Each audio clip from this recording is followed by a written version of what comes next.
back to my YouTube channel. ඔයාලව අදත් ආදරෙන් පිළිගන්නවා මගේ YouTube channel එකට. අද මම යනවා තේ ෆැක්ටරි එකක් බලන්න. ඉතින් අපි බොනවා වගේ නෙමෙයිනේ තේකොළ හැදෙන්නේ කොහොමද කියලා දැනගන්න ඉපයිනේ. අපි දෙන්න දැන් ඇතුළට යන්න තමයි හදන්නේ. ඉතින් අපිත් එක්කම ගයිඩ් කෙනෙක් ඉන්නවා. මේ හැමදේම අපිට තේරුම් කරලා දෙන්න, පැහැදිලි කරලා දෙන්න. ඉතින් එයාත් හරිම ෆ්‍රෙන්ඩ්ලි. ඒත් අපිට ලස්සනට මේක වෙන්න ඕන දේවල් හැමදේම හොඳටම කියලා දුන්නා. හරිම ලස්සනයි. ඉතින් මේව බලන්න ඕන. අපි ලංකාවේ අයනේ. ඉතින් අපි තේ බොනවා විතරනේ. තේ හැදෙන විදිය දැකලා තිබුණේ නැහනේ. ඉතින් මට ඒකමයි හිතුනේ ගිහිල්ලා බලන්න ඕනේ කියලා. මෙතනදී වෙන්නේ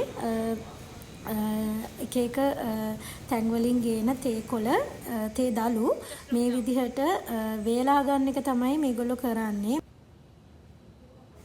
මෙතනදී වෙන්නේ අර තේ දළු ටික කැබලි වලට කැඩෙන එක මේ ලොකු රෝලර් මැෂින්ස් වලින්. ඉතින් මේ රෝල් එක දිගේ ගිහින් කොටස් 3කට වගේ මම හිතන්නේ මේව වෙන් වෙනවා. ඔය බකට් වලට වැටෙන්නේ ඒවා තමයි. මේ තියෙන්නේ අර කැබලි වලට කැඩිලා සාමාන්‍ය තත්ත්වයෙන් වේලිලා තියෙන තේ දළු. ඉතින් ඒවා සාමාන්‍ය ලොකු කෑලි වලට තමයි වෙන් වෙලා තියෙන්නේ. මෙතනදී වෙන්නේ අර කැඩිලා වෙන් වෙලා එන තේ කොළ තේ දළු ටික මේ විදියට ඒගොල්ලෝ අතුරනවා.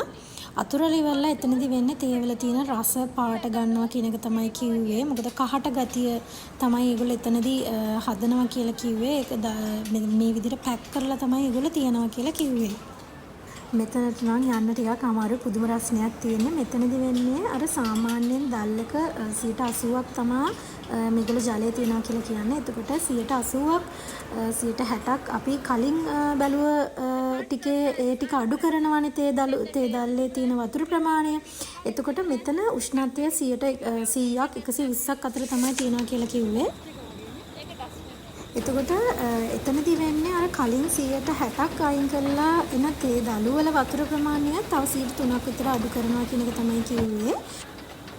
දැන් මේ තේකොළ හොඳට වේලිලානේ තියෙන්නේ. ඉතින් ඒවා පෙරලා හොඳට මේ වගේ මැෂින්ස් වලින් මේ වගේ රෝලර්ස් වලින් තමයි එන්නේ. මේ වගේ බකට් වලට ඒවා වෙන වෙලා වැටෙනවා. එතකොට මේ මැෂින් එකෙන් වෙනවා කියලා කිව්වේ මේක සෙන්සර් මැෂින් එකක් කියලා තමයි කිව්වේ. එතකොට අර තේකොළ වල දැල්ල එතකොට ඒකේ තියෙන අනිත් කොටස් වෙන වෙලා මේ විදියට 1 2 3 කියන බාස්කට් වලට වැටෙනවා.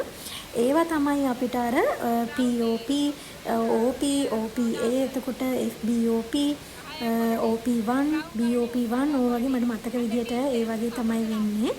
අන්තිමට මේ විදියට පැකට් වෙලා අපි අතට එනවා. ඉතින් මෙතනදී තියෙන්නේ අර අපි දැන් අර ඇතුළේදී බැලුවේ අර කොටස් වශයෙන් තේකොළ කෑලි පොඩි ඒවා කුඩු ඒ වගේ දේවල් ගොඩක් ලොකු කැබලි වෙලා තියෙන තේකොළ මැද පෙරදිග රටවල් වලට තමයි මේගොල්ලෝ දෙනවා කියලා කියන්නේ. මොකද ගොඩක් ලංකාවේ බොන්නේ තේ කුඩුනේ.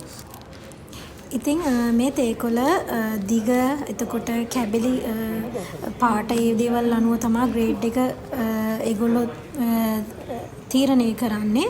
අපිටත් ඉතින් හම්බුණා ඒ හැම තේකකම රස බලන්න. ඔයාලා මං හිතනවා ලොකු දෙයක් ඉගෙන ගන්න ඇති කියලා. ඉතින් මමත් ෆස්ට් ටයිම් තමයි ෆැක්ටරි එකකට ගියේ. අපිත් ඉතින් අපිට රසයි කියලා හිතුණ තේකොළ જાතියකුත් අරගෙන තමයි ආවේ. තේකොළ පැකට් එකක් අපිත් ගත්තා. ඉතින් ඔයාලත් ලංකාවේ ඉන්නේ මේ වගේ තැන් ගිහිල්ලා බලන්න. ඉතින් මේ වගේ chance ආයිමත් එන්නේ නැහැනේ. ඉතින් ගිහිල්ලා ඔයාලා නොදන්න දේවල් ගොඩාක් ඉගෙන ගන්න පුළුවන්. ඉතින් ඔයාලත් දන්න දේවල් තියෙනවා නම් මට කමෙන්ට් එකක් දාන්න. මොකද වැරදි අඩුපාඩු තියෙනවා නම් මොකද මට මතක විදියට තමයි මම ඔයාලත් එක්ක මේ දේවල් ෂෙයා කරගත්තේ. ඉතින් අදට ගිහින් එන්නම් ආයෙමත් දවසක මේ වගේ ලස්සන වීඩියෝ එකකින් හම්බ වෙනකන්.